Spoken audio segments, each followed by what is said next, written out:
Too many lives are being lost to deaths that could have been avoided. Nigerians, it's high time that we have this conversation, because guess what? The issue with you guys is that when something of this magnitude, this tragedy happened, you'll talk about it for 24 hours and then you'll move on like it never existed. It's high time all the ministers in Nigeria step down, and they need to outsource ministers from different nations, because at this point it's clear that they are incompetent and they don't know what they're doing, and too many people are losing their lives behind their incompetence. Before we even touch on those issues, I'm seeing a lot of people make comments on why did they carry AJ like that. They could have caused some spinal cord injuries, they could have damaged him, do this, do that, and it's valid, very valid question. But are you guys forgetting that they're in Nigeria? Usually when an accident of that magnitude happens and somebody's on the floor, you wait for first responders to arrive. Key word, first responders. There was no first responders coming.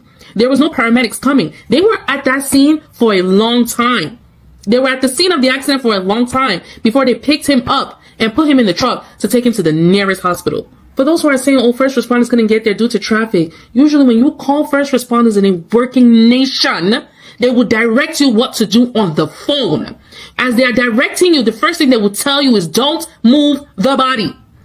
Do not move the body. This is what you will do. They will give you directions on the phone until they arrive there, because you guys don't have the expertise to handle such an injury.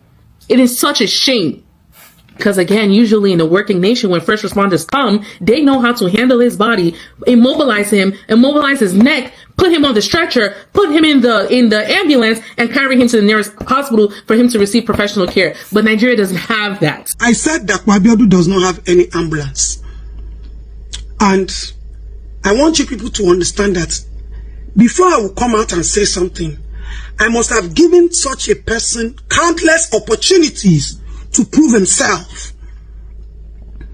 So because I don't come social media to, post how far we go to make the government accountable and responsible, does not mean that we are not doing anything. Activism or advocacy or social welfare or taking care of children, securing their future is not a competition. It's about we knocking doors and the doors will open and people benefit. People say, yes, I am APC wife and I still support them, or what? I am more connected to APC from my mother's side and my father's side than Larry Adeni that I'm married to.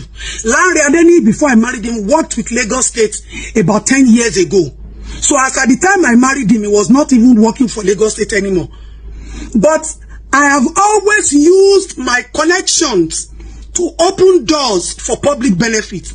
If there's any politician that will say that I, Adeto, have come to their office to bring any single proposal for my personal self, or any to come and seek for any funds for my pocket, let that politician come out.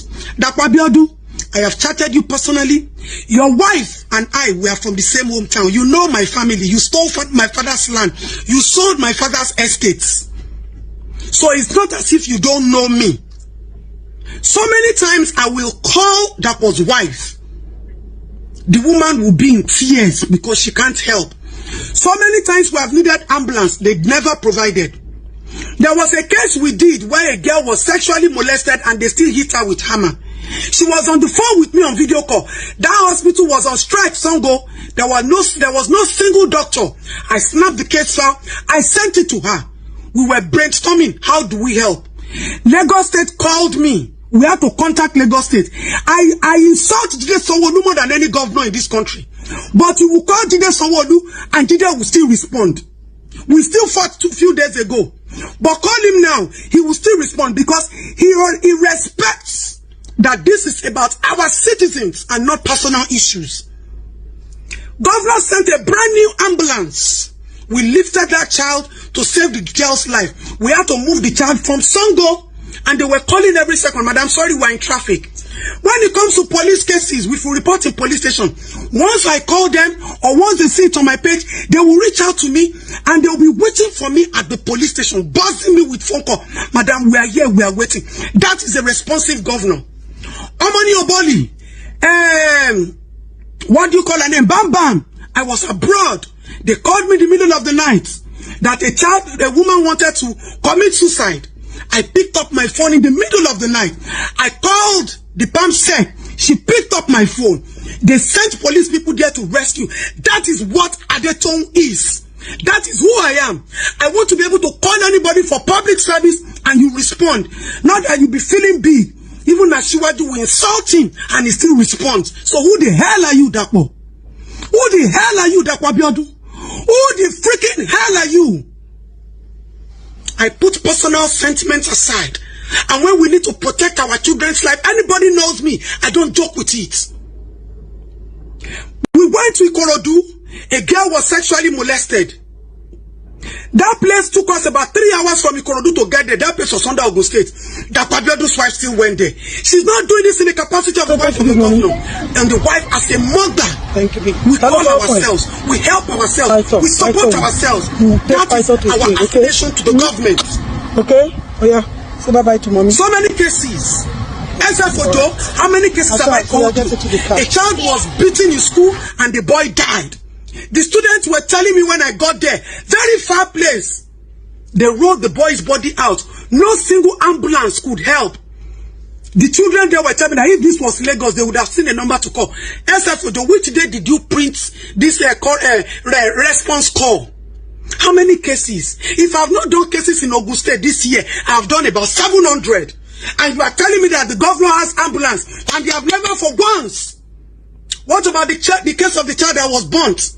We moved the boy from Ijebu-Ode to Lagos, to Shagam. Even when we go to Shagam, I called Lagos. Let's bring this child to pediatrics.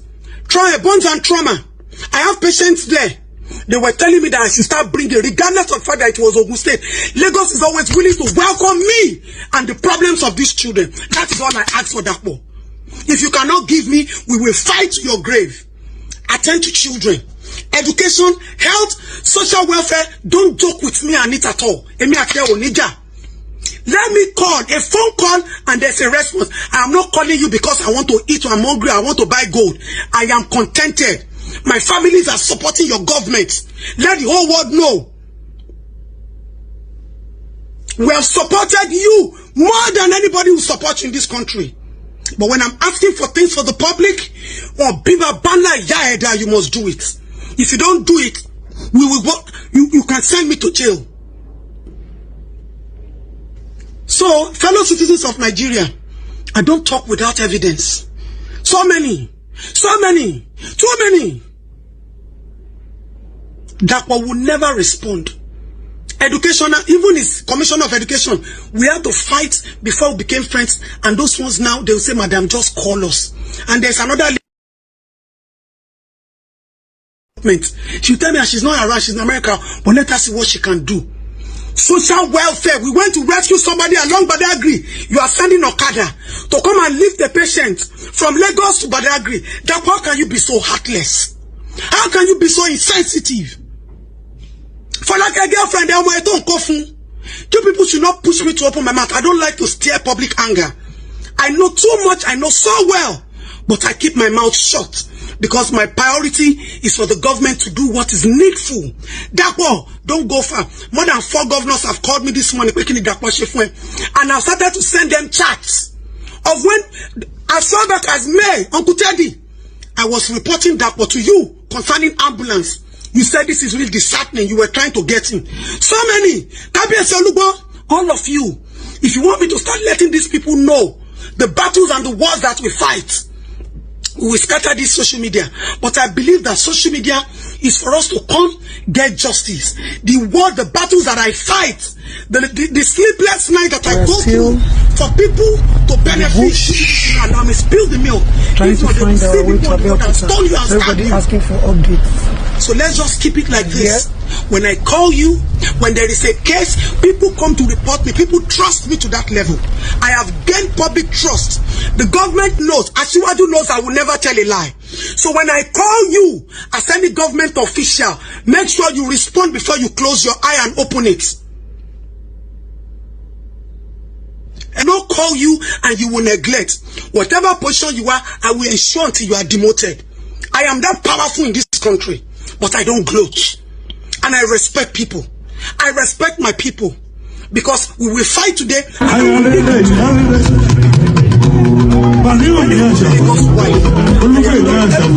have exploited every avenue for public benefit. So that all those people calling me on behalf of you, let them just pause. Because we will spill the milk on this social media and Nigerians will be shocked. But like I said, I respect citizens. I respect Nigerians. I love my country. And everybody knows that I don't joke with anybody. Because to me, everybody is equal. Nobody is special. We are all equal. If Anthony Joshua can receive a treatment, another person too should be able to receive the treatment. We voted all of you into power. So you owe us that responsibility to provide for us what we ask for the common man. So if I'm in that position to drag you until you give the public, the masses, the poor, what belongs to them, come and arrest me. You are Titani. In this country, I will tell you your story, Dapo. I will tell you your story. You will not be the one to tell me a story. You will not provide for the masses or be Jaeda. You will not provide for the masses, their own country, their motherland, won't be a Dapo. Bring it on. I'm waiting for you. Bring it on. I will spill the milk on social media. I will post everything. People will see the pains that you have been going through to get you people to do the needful and be responsible. Sadly, this is the price that Anthony Joshua have to pay for leaving a country where things they work well and coming to a country where nothing works. Yeah, this is the price he has to pay. And it's quite unfortunate that people lost their life as a result of him paying the price for coming into a country where nothing works. Now, I saw a diagram where they said the truck that they hit was parked, and according to road safety, Anthony Joshua was speeding. The question is that truck supposed to park there?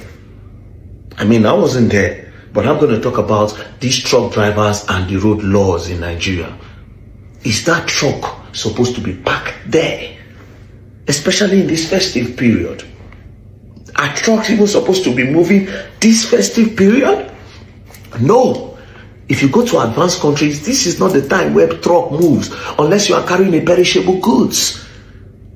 Or maybe you are carrying medicines. You are not even supposed to move, let alone to be parking on that place. Now in Nigeria, you go see trucks go park from major road.